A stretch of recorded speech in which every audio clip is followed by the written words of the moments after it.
Hello everyone, Philip from BlackBull Markets update on the CAD Swiss franc. Now, if you do remember, if you have been watching our videos, we're actually following this nice channel. We watched a couple of moves into this. Just to quickly show you guys what I'm talking about here is we have this bottom sort of trend line and this top trend line. Now, looking at it over the past couple of weeks, like I mentioned, we looked at all these moves to the upside. We eventually caught it at this sort of start of the move, well, the first sort of the second touch, of that trend line, and eventually moved to the upside. We caught a couple of moves. We caught the downside and back again to the top of that trend line. Now we saw the move coming back down, and we saw a nice sort of structure starting to play out. We saw what we see here, a nice break of this trend line, and then starting to retest to push further high. Now, as I do always mention in all my videos, these markets, these patterns always have their internal support / resistance zones that can always affect the way that the price behaves. Now, looking furthermore, we can always see a couple of different areas where we could potentially see some hiccups. So what we did see, like I mentioned, we saw the break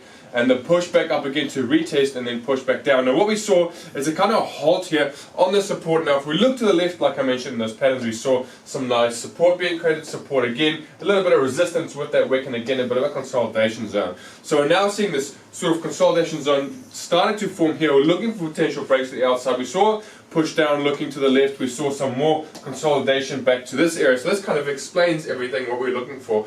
So now after we had this nice strong push to the downside, we can potentially look for moves to further come down and complete and come back all the way to the beginning of this original move, or where the beginning of this pattern started. However, we need to keep in mind about all these sort of structures and all these different all these different support / resistance zones inside these patterns. Now, if we do see some reversals on these areas, what we potentially be looking for is a move back into the zone. So we can see, like I mentioned, we've got this consolidation. If we see a move back into here and start back to the upside, we need to keep in mind of this little high section up over here, which can cause a bit of resistance. But once we break past that zone, looking to the left, we see nice clean candles. There should be no traffic for a move back to the upside. Now, obviously, breaks further higher of that, we can see there's some nice clean traffic above that 0.7 mark zone. Nice big psychological level. That was the most likely the case of why this market got rejected and pushed back so strongly there. So that's a big psychological level for us right over there to push break past. However, come to the downside, like I mentioned, looking for these the potential target at the start of this big hold pattern.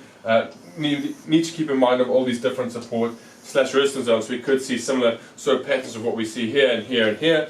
So a break of that support, a retest, and a push back down. Now, if we do see a break of the zone, look for potential retest to come in and enter back into this sort of all-time low back here. Now, the kind of moves we're looking for is if we do have our support, let's say for example, we're looking for the break of a candle, and sometimes it's not always a nice big consolidation that we see here, nice sort of resting time for us to take that trade. However, we can see a lot of the times what we see is just a candle close, a retest of a wick, and a start to push further back down for those for these candles. So that could always be the option, but it can still give us that nice opportunity to take that trade. Now, those are a couple of options. We're looking for the moves to the downside, look for these sort of support / resistance zones for re-entries, but once we really do reach past this zone, if we do go below this, we need to look at all the time frames. But yeah, to the downside we see that kind of structure. To the upside, like I mentioned, clean pattern, and past that zone we are reaching the 0.7 mark. So a nice couple of things to look for. Hopefully we see these played out as the week of trading continues. So stay tuned,